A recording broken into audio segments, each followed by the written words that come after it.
off, I just want to thank everybody that subscribed to my channel. I hope I'm putting out some content that you find somewhat interesting anyway. If you're watching my videos and you haven't subscribed yet, please do so. So today what I'm going to do is, I actually noticed the other day that I had a little bit of coolant leaking out of the underside of the engine. I was a little bit surprised because I've pretty much replaced everything on here that needs replacing. But what I found was the lower radiator hose, there's a strap that holds it in place, and that plastic strap had broken, and it was allowing the hose to rub up against some metal, and it wore a hole through it.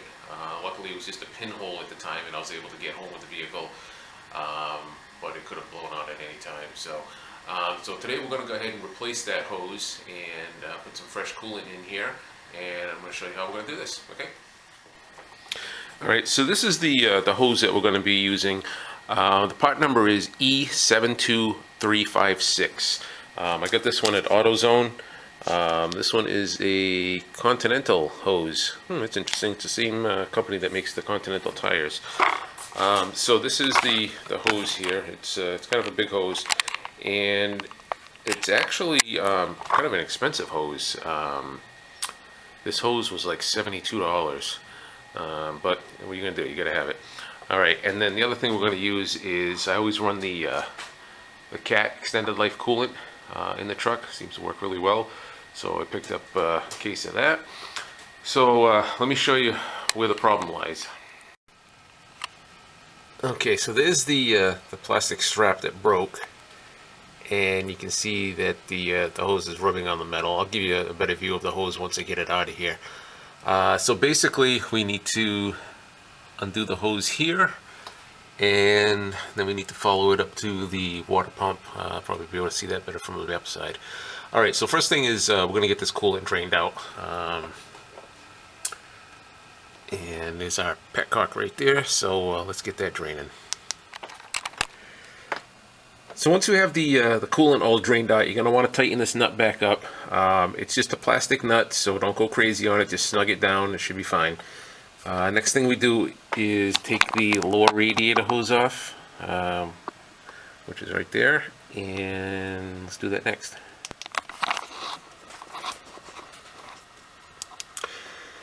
Alright, this is your upper radiator hose. We don't want that one. We want the lower one, which is actually kind of buried down in here. Let's see if I can see it. Alright, so there's a skinnier hose and then there's a thicker one below it, and that's it. It's kind of buried down there, so what I'm going to do is I'm going to take the air filter housing and probably this air intake tube off, just to give myself a little bit more access to it. So what I did was I disconnected the hose off the overflow bottle, and I disconnected the air tube, but instead of disconnecting it up here, I actually unbolted it from here, because I find it's easier just to unscrew that than it is to try to get this hose off and on of this elbow. It's a real pain in the butt, so it's much easier just to take that off. So now we can see I have access to the hose, which is right there. So let me get the clamp off. We'll wiggle that hose out of there and we'll get the new one installed. So once you get the upper clamp off of it, you are able to kind of twist the hose around and then pull it out through the bottom. Okay, now the hose is out. Let's get the new one ready.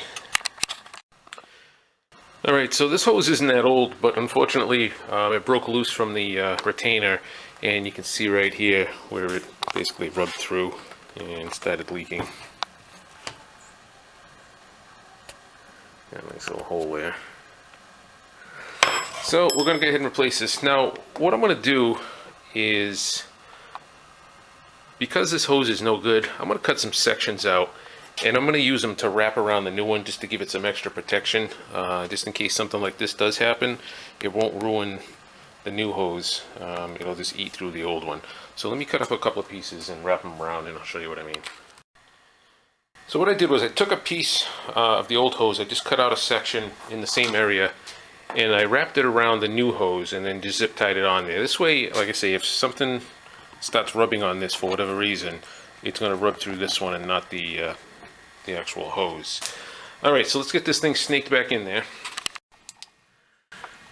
Okay, so we got the lower portion connected. Got it run up through here. Now where that clamp was, which is this one, that broke, I took it out, and I'm going to use the 2 holes that it's secured into to run some zip ties just to secure the hose to the shroud, because you can see, let's see, right there,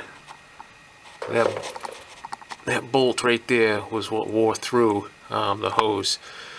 So I get the extra piece of rubber on there just in case it breaks loose, but I am going to strap it up so that it doesn't contact that, and then we'll connect the upper portion.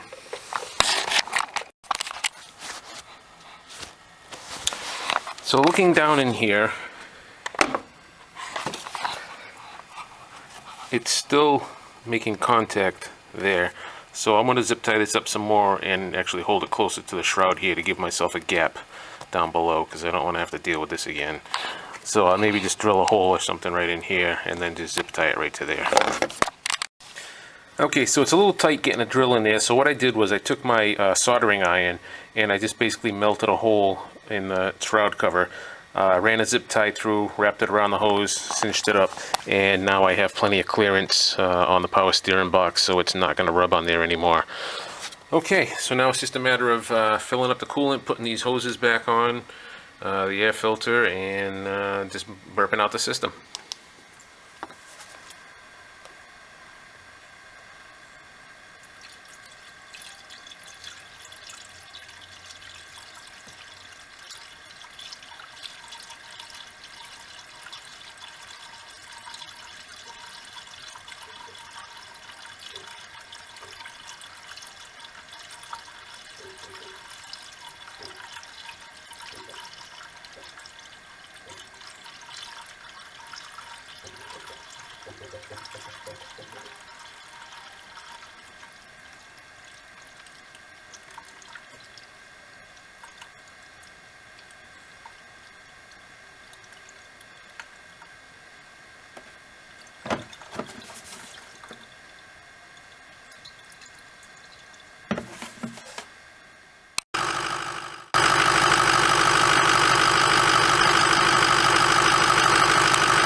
Alright, so what we want to do now is just let it run for a little bit, let it get up to operating temperature.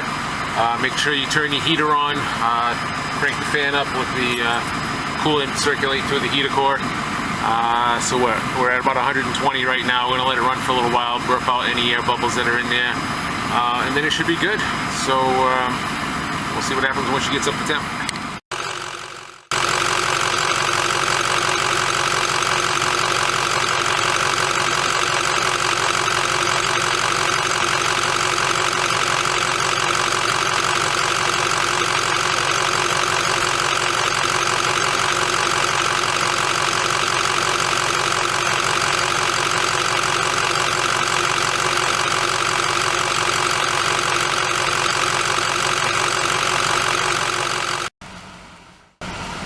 Take a little ride down by the water here just to run the truck a little bit, make sure the temperature's good. Right now everything's looking good. Got a nice fall day here, get some pretty foliage.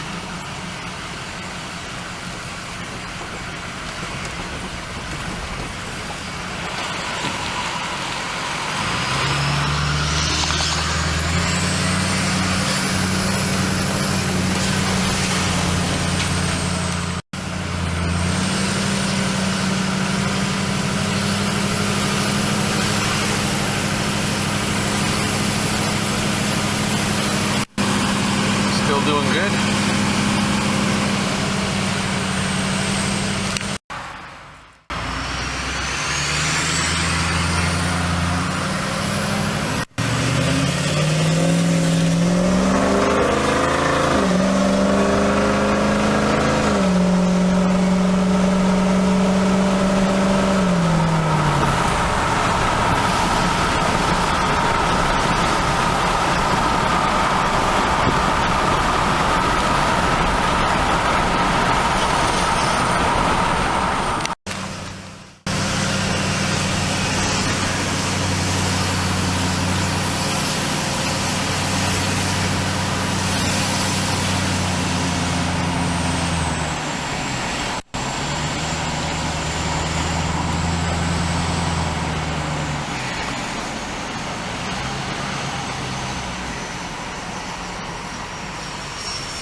Beautiful country out here.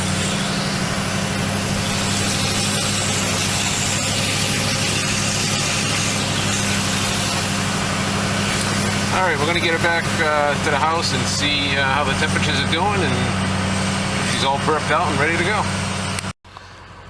So, temperature gauge looks good there. Let's see, we're running 193 on the coolant, 188 on the coolant, 193 on the oil. Looks like we're up to full operating temperature. I've been running for about a half an hour now. Got some nice heat blasting out for the winter. So I think we're good. I'm just going to pop the hood, check the coolant in the reservoir, just make sure it didn't burp out anymore. And if it looks good, I'm going to say we're done. Alright guys, so if you have a 6.0, you might want to look to make sure that that radiator hose isn't rubbing against the power steering unit like mine did. If it is, you want to just pull it out of the way, maybe put another piece of rubber in between the two to kind of protect it. But we got the hose replaced. Thank God it didn't blow when I was heading up to upstate New York on an 11-hour ride, which I have to do again pretty soon, but it did it when I was close to home, so that was good. I got the repair done, everything's good, and looks like it's going to be a nice day. Alright guys, if you liked the video, give a share, give a like, give a thumbs up. If you haven't subscribed already, please do so, and I will catch you on the next one.